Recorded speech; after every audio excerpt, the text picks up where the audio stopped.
कर्म सदा ही महान है, कर्म ही देते ज्ञान, कर्मों का परिणाम है रिश्ते और सम्मान, रिश्ते और सम्मान। सभी डिवाइन सोल्स को एक बार पुनः मेरा प्यार भरा नमस्ते। सबसे पहले तो क्षमा चाहता हूँ कि लंबे अंतराल के बाद आया हूँ आपके पास, आपके सामने।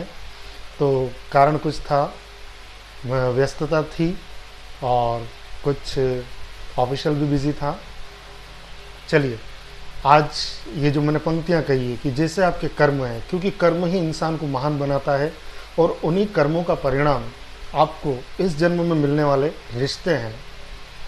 मैंने टाइटल ही दिया है कि ये रिश्ता क्या कहलाता है, जिन्हें आप माँ बाप, भाई बहन या बेटा बेटी या पति पत्नी अथवा मामा काका चाचा ताई, जो भी आप कुछ कहते हैं, ये वास्तव में रिश्ते नहीं हैं। रिश्ते कौन से होते हैं और आप उनको आज के बाद हर रिश्ते को मेरी निगाहों से शायद देखने का प्रयास करेंगे। तो चलिए, सबसे पहले मैं आपको रिश्तों के कुछ प्रकार बता देता हूँ। जैसे पहला रिश्ता होता है कार्मिक। कार्मिक नाम से ही पता चल रहा है, जो कर्म से बंधा हुआ। इसके बारे में मैं आपको डिटेल बताऊंगा। उसके बाद होते हैं सोलमेट्स, जो आत्मा से जिनका जुड़ाव है, दोनों ही आत्मा एक ही है किंतु अलग अलग शरीरों में है। तीसरा जो रिश्ता होता है वो होता है ट्विन फ्लेम। बहुत ही टफ और बहुत ही कॉम्प्लिकेटेड रिश्ता है ट्विन फ्लेम का, और ऐसा कहते हैं कि दुनिया में बहुत ही गिने चुने ट्विन फ्लेम्स आपको मिलेंगे। ट्विन्स बहुत मिल जाएंगे, लेकिन ट्विन फ्लेम का जो रिश्ता है वो आपको नहीं मिलेगा। वो मैं आपको आज सब डिटेल बताऊंगा। इन्हीं रिश्तों में फिर कुछ थोड़ा और डीप में जाए तो कभी कभी कुछ रिश्ते टॉक्सिक बन जाते हैं। टॉक्सिक मतलब जो हमको हमेशा कष्ट पहुंचाते हैं और हमेशा हमारा कुल मिलाकर अहित करते हैं, और जिनसे हम चाहकर भी ना तो निकल पाते हैं और उनकी टॉक्सिसिटी के हम शिकार हो जाते हैं। तो टॉक्सिक भी रिलेशन होते हैं। इस प्रकार से रिश्तों का कई मापदंड है। कुछ इगोइस्टिक हो जाता है व्यक्ति सामने वाला, तो वो रिश्ता टूट जाता है। कभी कभी नार्सिस्टिक बिहेव करने लगता है, तो वो रिश्ता टूट जाता है। या इस प्रकार के व्यक्ति आपको दुनिया में मिलते हैं, मिलते रहे हैं और मिलते रहेंगे। चलिए, तो आज हम स्टार्ट करते हैं अलग अलग रिश्तों से। सबसे पहला रिश्ता मैं आपको बता रहा हूँ, कार्मिक रिश्ता, जो कि हम सबके जीवन में 101% होता है। कार्मिक रिश्ता कैसा, किसको कहते हैं? ऐसा रिश्ता जो पूर्व के जन्मों का कुछ लेन देन बकाया होता है, और उस लेन देन को पूरा करने के लिए, मान लीजिए आपने किसी को पूर्व जन्म में कष्ट दिया है, तो वो व्यक्ति अब मिला है आपको और वो आपको कष्ट दे रहा है। यदि आपने किसी के साथ पहले जन्म में अच्छा किया है, तो हो सकता है वो अपने कर्मों से फ्री होना चाहता है, और वो इस जन्म में आपको इसलिए मिला है कि वो आपके साथ अच्छा करे। तो न्याय और बैलेंस, सीधा मैं बता देता हूँ, न्याय और बैलेंस के लिए पुनः इस जन्म में आपका जिस व्यक्ति से मिलना होता है, वो सभी रिश्ते कार्मिक कहलाते हैं। कार्मिक रिश्ता एक नहीं हो सकता। देखिए, आपके कार्यालय में भी कोई कार्मिक मिल सकते हैं आपको, वो कार्मिक नहीं जो कार्यालय में कार्य करते हैं। मतलब कार्मिक रिश्ते, रिलेशंस मिल सकते हैं वहाँ पर भी। आपके परिवार में भी मिल सकते हैं, आपके दोस्तों में भी मिल सकते हैं, आपके आस पड़ोस में भी मिल सकते हैं। आपको हर तरह के कार्मिक रिलेशन कहीं पर भी मिल सकते हैं। अच्छा, इस रिश्ते की सबसे बड़ी विशेषता है कि आरंभ में जब रिश्ता आपका इससे प्रारंभ होता है कार्मिक से, तो आपको बहुत ही खुशी होती है, बहुत अच्छा लगता है। लेकिन अंततः यही आपके दुख का कारण बनता है। क्यों? क्योंकि आप अनजान रहते हैं, आपको पता ही नहीं है कि रिश्ता मुझे क्यों मिला, और आप उसके साथ निभाते चले जाते हैं और अंत में कचोटता रहता है, और आपको ऐसा लगता है कि कुछ कमी है। या आपको इस रिश्ते की एक और विशेषता ये होती है कि आपको तो सुख दे रहा है, लेकिन आपसे जुड़े हुए व्यक्तियों को ये दुख पहुंचाता है। कुल मिला के अंततः आपको ही दुखी करता है। चाहे आपके अपने किसी प्रिय व्यक्ति से आपको अलग कर देगा, या आपकी कोई प्रिय वस्तु होगी उससे दूर कर देगा, किसी स्थान से दूर कर सकता है।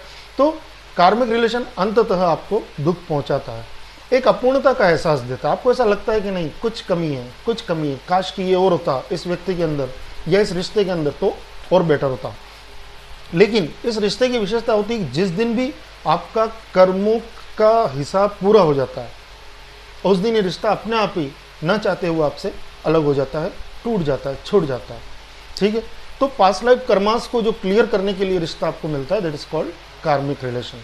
ठीक है, और मैं बता दूं, पहले ये आकर्षित करता है, बाद में लगता है कि दुख पहुंचा रहा है, फिर लेकिन आप इस रिश्ते से अलग नहीं हो सकते हैं जब तक आप अपने कर्मों के बंधन को इस रिश्ते से अलग मतलब पूरा नहीं करेंगे। तब तक क्या होगा, ये रिश्ता आपसे अलग नहीं होगा। और उसके बीच में अगर आप अलग हो भी गए किसी कारणवश, किसी प्रेशर में, तो क्या होगा कि आपको अगले जन्म में फिर से ये रिश्ता मिलेगा। ठीक है, तो पूर्व जन्मों के जो आपके कर्म है उसको क्लियर करना है। देखिए, आत्मा सबकी पवित्र होती है। मैं आपको बता रहा हूँ, उसका मतलब ये नहीं कि आज से आपने सोच लिया कि ये तो मेरा कार्मिक है। कार्मिक माँ और पुत्र का भी रिश्ता हो सकता है, पिता और पुत्र का भी हो सकता है, पति पत्नी का भी हो सकता है। उसका मतलब ये नहीं कि उनकी आत्मा, मैंने कहा ना कि कर्म प्रधान है। कर्म आपने हो सकता है उनके साथ पहले जन्म में ऐसा किया हो, इसी जन्म में स्टार्टिंग में आपने ऐसा किया हो, और आज वो आपको दुख पहुंचा रहे हैं। तो इस बंधन से आप निवृत्त होना या अलग होने की सोचिए मत। ठीक है ना, सबसे पहले आपको करना क्या है, इस रिश्ते को चुपचाप स्वीकार कर लीजिए कि हाँ, ये मेरी किस्मत में लिखा था, कोई ना कोई मेरे कर्मों का है। और स्वीकार भी करना है प्रेम के साथ, ऐसा नहीं कि मजबूरी में कि अब क्या करूँ, ये तो मेरे किस्मत में लिखा था, अब इसको झेलना ही पड़ेगा। नहीं, झेलना नहीं है, आप प्रेम से उसको स्वीकार कीजिए। ठीक है, लेकिन एक चीज़ रखिए कि आप उस रिश्ते के साथ, जैसे ही आपको पता चल जाए कि कार्मिक बंधन है मेरा, आप उस रिश्ते को हल्का कर दीजिए, फ्री हो जाइए। फ्री कैसे हो जाइए, न उससे बहुत ज़्यादा गहरी दोस्ती रखिए, न उससे दुश्मनी रखिए। दुश्मनी रखेंगे तो वो आपको और कष्ट पहुंचाएगा, ज़्यादा दोस्ती रखेंगे तब भी वो आपको कष्ट पहुंचाएगा। ठीक है ना, तो दूसरा ये कि वो जो आपको कर्म दे रहा है, जो आपको दुख दे रहा है, उससे दुखी होना बंद कर दीजिए, स्वीकार कीजिए। मैंने कहा ना, हमारे कर्मों का रिजल्ट है ये, चुपचाप उसको स्वीकार कर लीजिए। ठीक है, और जितना आप छुड़ाने का प्रयास करेंगे, रिश्ता आपके ऊपर उतना हावी होता जाएगा। हो सकता है ये रिश्ता आपको अपनों से अलग कर दे, जिससे आप सबसे ज़्यादा प्यार करते हो उसी से आपको अलग कर दे, लेकिन आपको एहसास नहीं होगा कि मैं क्या गलत डिसीजन ले रहा हूँ, मैं क्या कर रहा हूँ। आपको एहसास नहीं होने देता है रिश्ता। क्यों? क्योंकि आप कर्मों के बंधन से बंधे, और जब तक उन कर्मों को पूरा हिसाब नहीं करोगे तब तक आप इससे अलग नहीं होंगे। और यदि अलग हो भी गए तो आपको अगले जन्म में इस रिश्ते को वापस निभाना पड़ेगा। आपको तो केवल एक काम करना, भावनात्मक रूप से उससे डिटैच हो जाइए, उसको अपनी एनर्जी देना बंद कर दीजिए। अपने आप ही वो रिश्ता, क्योंकि कहा ना कि वो तो आपको दुख पहुंचाने के लिए आया है। अगर आपने बुरे कर्म किए, अच्छे कर्म किए तो हो सकता है वो आपको सुख भी दे रहा हो। ठीक है ना, लेकिन कुल मिला के ये रिश्ता आपको दुख ही पहुंचाता है। और इस रिश्ते की एक और विशेषता है कि यदि ये आपके साथ जुड़ा हुआ है, मान लीजिए आप पति पत्नी हैं, मान लीजिए आप भाई बहन हैं, मान लीजिए आप पिता पुत्र हैं। आपने सुना होगा कई बार के पिताजी कहते हैं कि अरे मेरा नालायक बेटा पैदा हो गया, मुझे बर्बाद कर दिया, मुझे ये कर दिया। तो अब ऐसा तो है नहीं कि पिताजी पुत्र को मार दे, संभव नहीं है। पिता पुत्र से अलग हो जाए, मान लीजिए छोटा बच्चा है और उसने बचपन में ही ऐसा कुछ कर दिया कि पिताजी का पूरा जो बना बनाया व्यापार था या जो उनका जीवन था वो खत्म हो गया, तो क्या वो अपने बेटे को मार देंगे या उस बेटे को घर से निकाल देंगे? ये तो संभव नहीं है। तो दूसरा क्या होता है कि इस बंधन से आप अलग नहीं हो सकते। मैंने इसलिए बताया, पति पत्नी आजीवन साथ रहना है, आप उससे अलग नहीं हो सकते। आप उससे डिटैच होने की कोशिश करेंगे तो क्या होगा, डिटैच होना है लेकिन इमोशनली होना है। दूसरी चीज़ क्या है कि आपको वो व्यक्ति जो भी आपका कार्मिक है वो किसी थर्ड पर्सन से मिल करके आपको कष्ट पहुंचाएगा। ये भी इस रिश्ते की विशेषता है।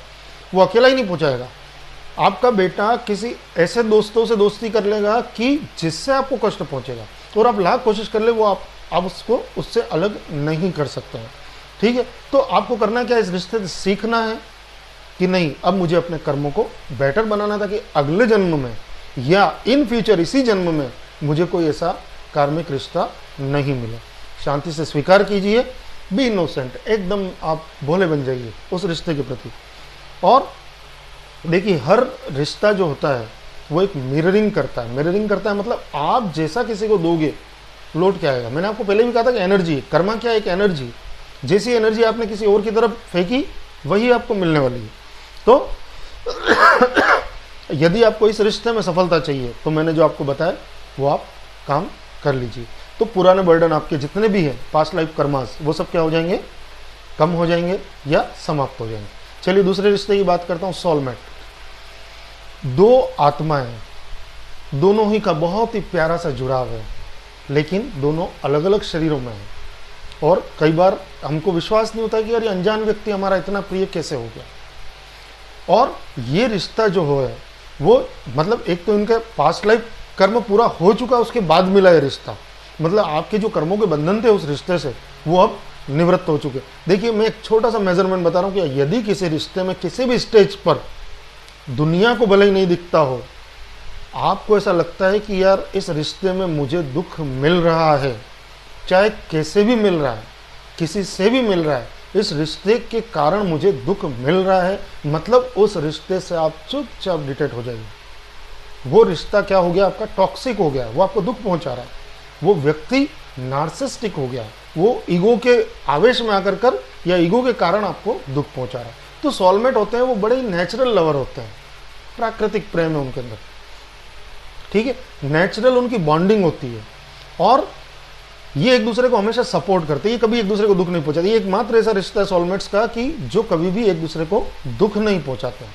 सोलमेट्स एक से अधिक भी हो सकते हैं, आप ये मत सोचिए कि मेरी बीवी ही मेरा सोलमेट है या मेरा पति मेरा सोलमेट है या मेरा बेटा ही सोलमेट है। कई बार ऐसे अनजान रिश्ते भी आपको इतना सुख पहुंचाते हैं, लेकिन मैंने कहा ना कि बस एक चीज़ ध्यान रखिए कि उस रिश्ते के कारण किसी को दुख पहुंच रहा है तब भी वो कार्मिक है, इस चीज़ को ध्यान रखिएगा। मान लीजिए आपने किसी व्यक्ति से शादी की, किसी लड़के से किसी लड़की से आपने शादी कर ली, उस शादी के करने से यदि आपके माँ बाप दुखी हो रहे हैं तो मान लीजिए कि वह लड़की या लड़का आपका कार्मिक है, मस्ट नॉट बी सोलमेट, कभी भी सोलमेट नहीं हो सकता, ठीक है। तो ये क्या करेगा, सोलमेट जब रिश्ता होगा तो आपको पुण्य करने के लिए प्रेरित करेगा, तीर्थों पर जाने के लिए, भगवान की शरण में जाने के लिए प्रेरित करेगा, आपके अंदर केयर की भावना लाएगा, आपका ग्रो करेगा, आपको विकास करेगा आपका, और क्या करेगा, आपके अंदर एक लविंग एनर्जी, एक प्यार की ऊर्जा आपके अंदर प्रवाहित करेगा, एबंडेंस मिलेगी आपको, सुख शांति समृद्धि समृद्धि समृद्धि, abundance of love, abundance of money, abundance in career, abundance in everything, abundance in health, हर किसी में आपको क्या मिलेगी, समृद्धि, ग्रोथ मिलेगी। आप हमेशा अपने आप को ब्लेस्ड फील करेंगे कि हाँ भगवान क्या व्यक्ति दिया है मुझे आपने कि मैं हमेशा खुशी खुश रह रहा हूँ। ये रिश्ता बड़ा ब्यूटीफुल होता है, आपको स्टेबिलिटी देता है, स्थायित्व देता है। तो एक ही परिवार के अलग अलग सदस्यों से एक कार्मिक हो सकता है और एक सोलमेट हो सकता है। मान लीजिए बेटा आपका कार्मिक है और बेटी आपकी सोलमेट है, ये भी संभव है। हर व्यक्ति सोलमेट हो जरूरी नहीं है, हर व्यक्ति कार्मिक हो जरूरी नहीं है, ठीक है। तो अलग अलग इसका होता है। उसके बाद अच्छा, इस रिश्ते में ऐसा नहीं, समस्या नहीं आएगी, आप ये दिमाग से निकाल दीजिए कि I am totally free, she is my और he is my soulmate, now I am free, नहीं, इस रिश्ते में भी समस्या आएगी। कब, जब कभी कोई कार्मिक बंधन इस रिश्ते में आ जाएगा तो छोटी मोटी समस्या आएगी, लेकिन आप आसानी से उन समस्याओं से निजात पा लेंगे, ठीक है ना, क्योंकि कार्मिक साइकिल बीच में आएगा ही आएगा। आप किसी व्यक्ति से आजीवन मोहब्बत नहीं कर सकते, कहीं ना कहीं आपने कोई ना कोई गलती की होगी या सामने वाले ने कोई ना कोई गलती की होगी और वो कर्म कहीं ना कहीं आपके बीच में एक छोटा ही भले ही पीरियड बनकर आए, लेकिन आएगा जरूर, ठीक है।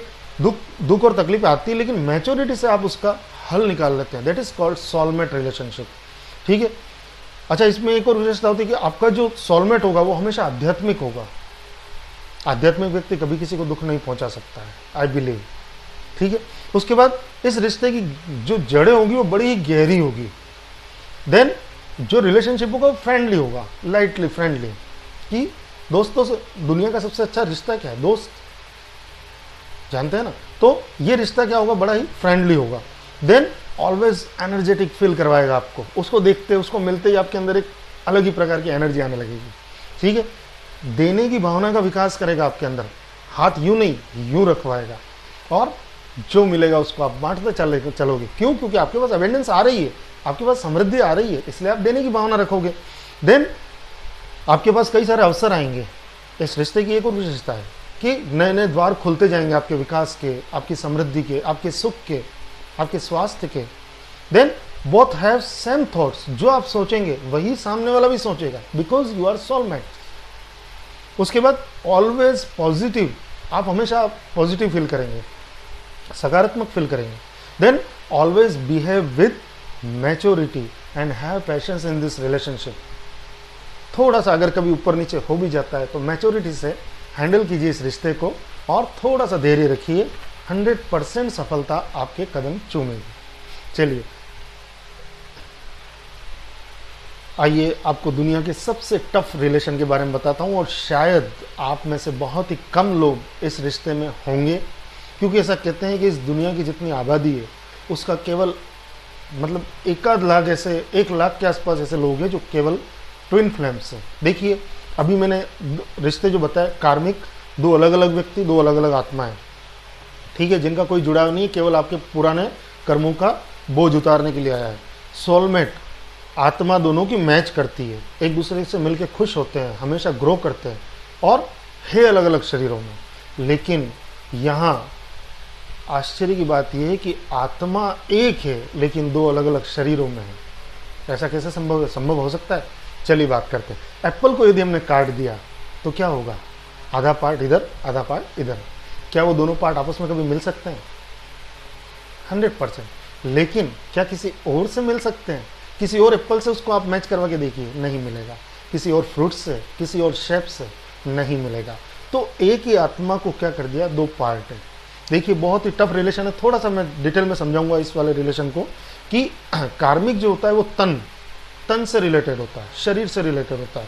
सोलमेट जो होता है वो पुण्य अर्जित करने आया है और जो आपने अच्छे कर्म किए थे उसका रिजल्ट देना है। लेकिन कार्मिक जो होता है ऐसी आत्मा जिसका जन्म लेने का लक्ष्य ही आध्यात्मिक विकास है, और ये आत्मा कोई इस जन्म की नहीं है। This is called old soul.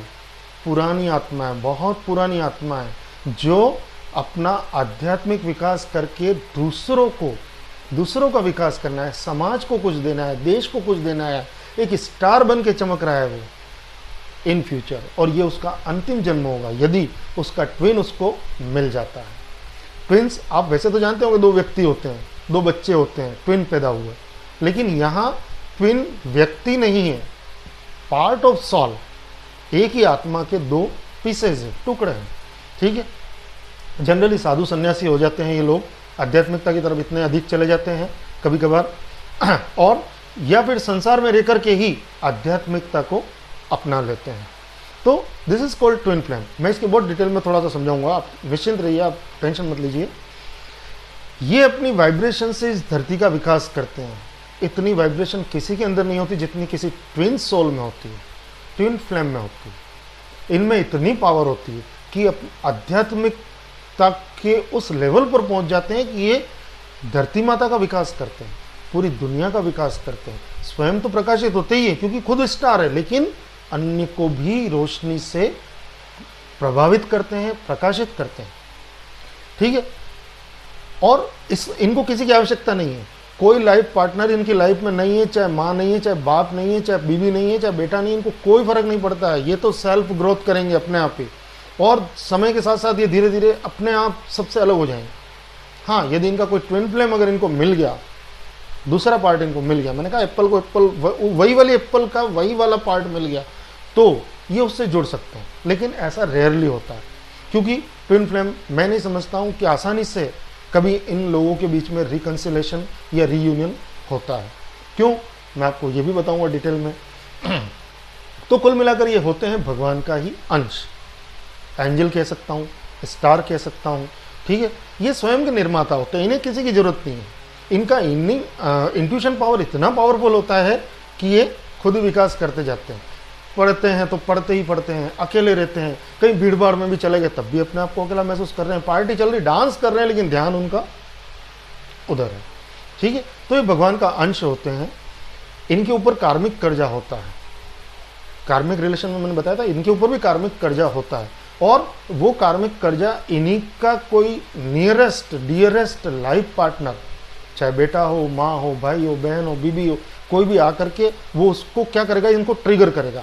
जो ये व्यक्ति नहीं चाहता वही काम वो व्यक्ति बार बार करेगा, और रिजल्ट क्या होगा कि उससे ट्रिगर होंगे। ट्रिगर क्यों होंगे? क्योंकि हर व्यक्ति को फिजिकल नीड्स होती है।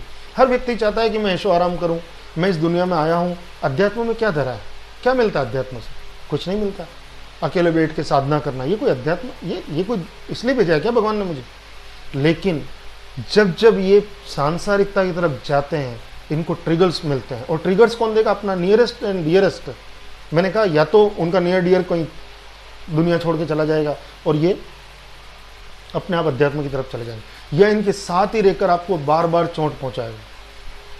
बार बार आपको चोट पहुंचाएगा, ऐसे काम करेगा जो इनको पसंद नहीं है, और आप उससे ट्रिगर होकर के क्या करेंगे, अपने आप भगवान के पास जाना प्रारंभ कर देंगे। ठीक है, अच्छा, और फिर विकास करेंगे खुद का भगवान के पास जाकर के, आध्यात्मिकता की तरफ जाकर के, और फिर आध्यात्मिकता से विकास करके खुद ग्रो करके और पूरी दुनिया को राह दिखाएंगे, गाइड बन जाएंगे, स्पिरिचुअल हीलर बन जाएंगे, स्पिरिचुअल गाइड बन जाएंगे। ठीक है, अच्छा, इसकी एक विशेषता होती है कि ये सोल है। देखिए, इसको आप बॉडी के लेवल पर मत देखिए, मैंने कहा कार्मिक बॉडी के लेवल पर होता है, सोलमेट भी जनरली बॉडी के लेवल पर होता है। लेकिन हाँ, दो सोलमेट, दो लड़कियां हो सकती है, दो लड़के हो सकते हैं, मतलब दो फेमिनाइन भी सोलमेट हो सकते हैं, दो मैस्कुलाइन भी सोलमेट हो सकते हैं। लेकिन ट्विन फ्लेम की आश्चर्यजनक विशेषता ये है कि कई बार ये आदमी के अंदर फेमिनाइन एनर्जी लेकर के आता है मतलब है तो आदमी, लेकिन उसके अंदर शक्ति का स्वरूप है, और है तो औरत, लेकिन उसके अंदर मैस्कुलाइन क्वालिटीज़ है, मैस्कुलाइन आदमी वाली क्वालिटीज़ है, तो वो शिव बन करके आ जाते हैं। तो इसको आप इस तरीके से जज नहीं करते कि आदमी है मतलब मैस्कुलाइन ट्विन ही होगा, नहीं। कई बार ये क्या होता है कि आदमी के अंदर फेमिनाइन क्वालिटीज़ लेकर के आता है और औरत के अंदर मैस्कुलाइन। अब ये सब आप सोचेंगे तो ये एक्चुअली क्या है, ये जो दोनों आत्मा के पार्ट है, ये दोनों ऊपर से जब नीचे आते हैं तभी ये डिसाइड करके आते हैं कि हम दोनों इस दुनिया का विकास करने या इस दुनिया को कुछ देने के लिए नीचे जा रहे हैं। वही डिसाइड करते हैं कि तू आदमी बनना और तेरे अंदर फेमिनाइन क्वालिटीज होगी, या तू आदमी बनना और तेरे अंदर मैस्कुलाइन, और मैं औरत बनूँ तो मेरे अंदर फेमिनाइन, जो भी होगा वो आपस में डिसाइड करके आते हैं। ठीक है, इनका दोनों का, मैंने कहा ना कि दोनों ट्विन आपस में बहुत रेयरली मिलते हैं, जन्मों जन्मों के अंतराल के पश्चात ही आपस में मिल पाते हैं, और जब मिलते हैं तो इनके बीच में बहुत बड़ा सेपरेशन आता है, और सेपरेशन 1-2 साल का या 1-2 माह का नहीं, कई बार तो हो सकता है कि आजीवन आपस में इनका रीयूनियन या रिकंसिलेशन होता ही नहीं है, और फिर अगला जन्म इनको लेना पड़ता है। कारण फेमिनाइन जो एनर्जी है, आपने शिव पार्वती के बारे में देखिए, मैं आपको आसानी से समझा देता हूँ कि राधा और कृष्ण जो है वो सोलमेट्स हैं, ठीक है, और शिव और पार्वती जो है वो ट्विन फ्लेम्स है। अब कैसे, राधा कृष्ण का प्रेम बहुत ही अनूठा था, दोनों अपने एक दूसरे को आपस में पा करके बहुत खुश हो जाते थे। ट्विन फ्लेम जो है उनका प्रेम भौतिक नहीं है, देहिक नहीं है, इहलोक का नहीं है, उनका प्रेम जो है वो आध्यात्मिक प्रेम है। मतलब वो हमेशा 5D में, 5th डायमेंशन में एक दूसरे को प्यार करते हैं। तो जरूरी नहीं है कि शारीरिक रूप से उनका मिलन हो सकता है केवल आत्मा के लेवल पर ही उनका मिलन हो, तो ये भी संभव होता है।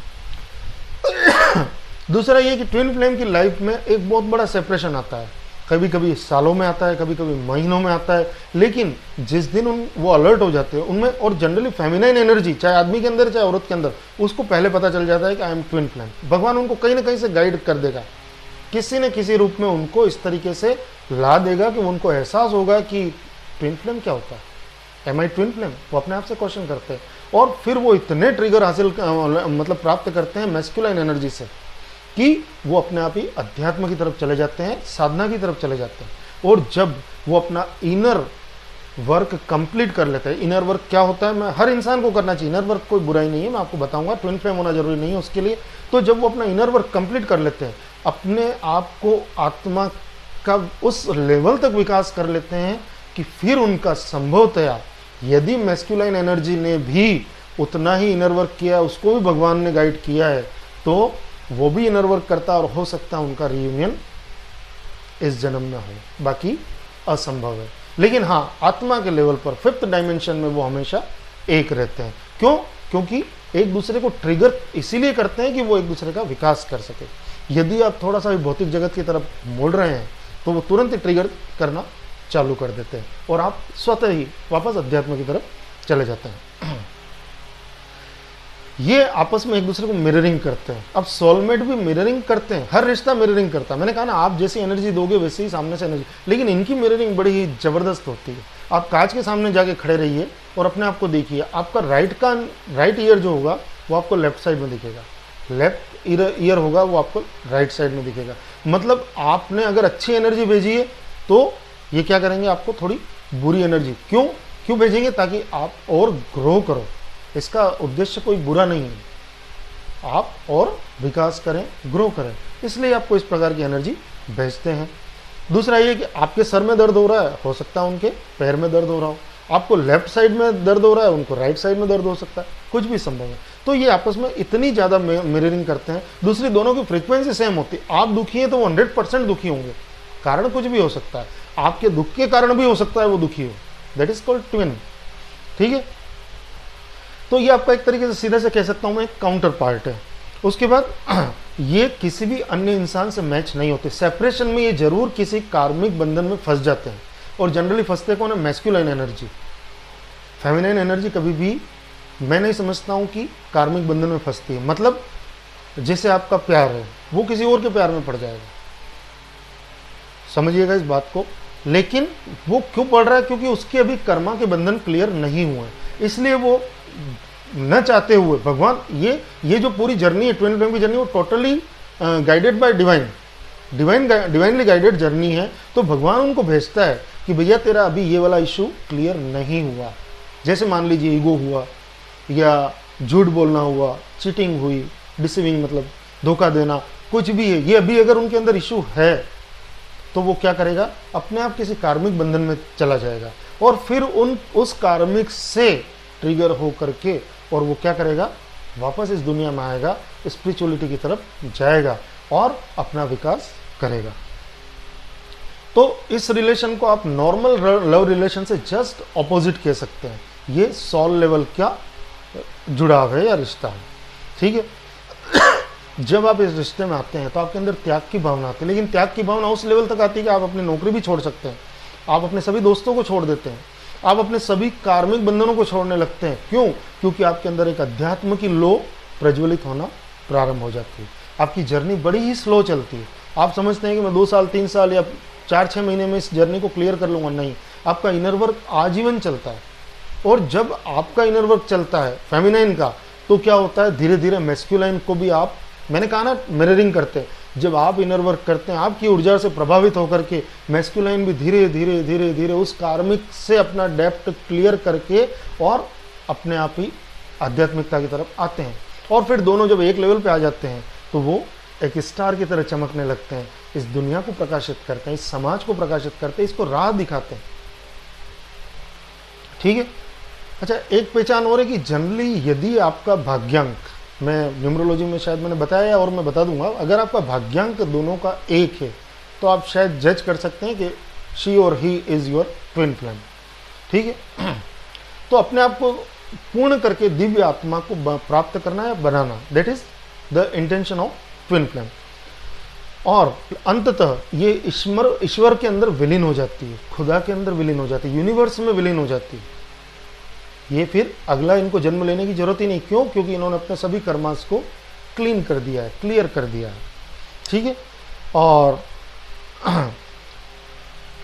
कभी ना कभी इनको अपना सोल पर्पस पता चलता है, चाहे वो बहुत ही बड़े ट्रिगर से पता हो। मैंने कहा आपका नियर एंड डियर मोस्ट जो भी व्यक्ति वो आपको छोड़ के चला जाएगा, आपके खुद के साथ ऐसा हो जाएगा कि आपको एहसास होगा कि अब इस दुनिया में रहा क्या है, और आप अपने आप अध्यात्म की तरफ डाइवर्ट हो जाएंगे, मुड़ जाएंगे। तो सोल पर्पस इनको पता चलने लगता है। उसके बाद सोल प्योर करनी पड़ती है इनको, मतलब प्योर सोल, डिवाइन सोल, भगवान की जैसी आत्मा है वैसी की वैसी इनकी आत्मा एक लेवल पर जाकर होती है। ट्रिगर ले लेके खा के इतने झटके खाते दुनिया के, सोल शॉक्स खाते हैं कि अपने आप ही एक उस स्थिति में कभी ना कभी वो आ जाते हैं। और यदि आप ऐसा नहीं करते हैं तो आप आजीवन दुखी रहेंगे। देखिए, इनर वर्क तो आपको करना ही है, लेकिन यदि आप इनर वर्क से बचने का प्रयास करेंगे तो आप आजीवन दुखी रहेंगे। चाहे आपको कार्मिक के बाद कार्मिक के बाद कार्मिक मिलते रहे, चाहे आपके अपने आप को चोट पहुंचाए, चाहे आप स्वयं अपने आप को चोट पहुंचाएं, लेकिन सुख आपकी ज़िंदगी में नहीं होगा। मैं समझता हूँ शायद मैंने आपको बहुत कुछ बताने का प्रयास किया है। और हाँ, इसमें एक बात बता दूं कि आपको कई बार ऐसा लगेगा कि मैं मरने को आप उतारू हो जाएंगे कुल मिलाकर के, लेकिन आप मरेंगे नहीं, क्योंकि डिवाइन जो है वो आपको प्रोटेक्शन देता है। चलिए, अंत में एक बहुत ही खूबसूरत आपको संदेश देना चाहता हूँ कि आगामी 8 सितंबर से अमावस्या के अगला दिन, मतलब एकम से संभवतया मैं टैरो रीडिंग प्रारंभ कर रहा हूँ। यदि आप न्यूमरोलॉजी में, टैरो रीडिंग में, एस्ट्रोलॉजी वाइज यदि आप अपने बारे में कुछ जानना चाहते हैं तो मेरा डिस्क्रिप्शन में व्हाट्सएप नंबर है। देखिए ये पेड होगा, मतलब इसका कुछ चार्ज भी होगा, लेकिन आप उसके बारे में पूरी जानकारी मुझे व्हाट्सएप करके प्राप्त कर सकते हैं। तो 8 सितंबर से संभवतया कोशिश कर रहा हूँ मैं कि 8 सितंबर से मैं टैरो रीडिंग चालू करूँगा। और देखिए टैरो रीडिंग जो होती है वो भी पूरी तरह से भगवान से ही गाइडेड होती है, उसके अंदर ऊपर वाले की एनर्जी होती है। और मैं ये समझता हूँ कि एस्ट्रोलॉजी में तो आपकी जन्म पत्र में जो लिखा है वो लिख दिया है, लेकिन टैरो रीडिंग जो होती है वो उस लिखे हुए को थोड़ा सा बदल सकती है। क्यों? क्योंकि ये सजेस्टिव होती है, आपको बहुत ही अच्छे से गाइड करती है। न्यूमरोलॉजी में जो आप जिस अंक से पैदा हुए हैं, जिस तारीख को पैदा हुआ, आप ऐसा तो नहीं कर सकते 4 को पैदा हुआ तो 5 को हो जाऊँ, 4 मेरे को पल नहीं रहा है, ये 4 मेरे लिए उचित नहीं है। लेकिन टैरो रीडिंग के जो समाधान होते हैं वो बहुत ही अच्छे होते हैं। यदि आप टैरो रीडिंग करवाना चाहते हैं तो आप डिस्क्रिप्शन बॉक्स में मुझसे कांटेक्ट कर सकते हैं, व्हाट्सएप नंबर जो मैं दूंगा उसके ऊपर, किंतु 8 सितंबर के बाद में। उसके पहले मैं और 2-3 वीडियो जो भी संभवतः पोस्ट कर पाऊँ उसमें मैं आपको और इसके बारे में डिटेल जानकारी दे दूंगा। एक और निवेदन है, प्लीज़ थोड़ा सा लाइक और सब्सक्राइब बढ़ाइए ताकि अधिकतम व्यक्तियों के पास ये अच्छे से वीडियो जाए और वो भी इन चीज़ों को सीखें और समझें। जय शिव शक्ति।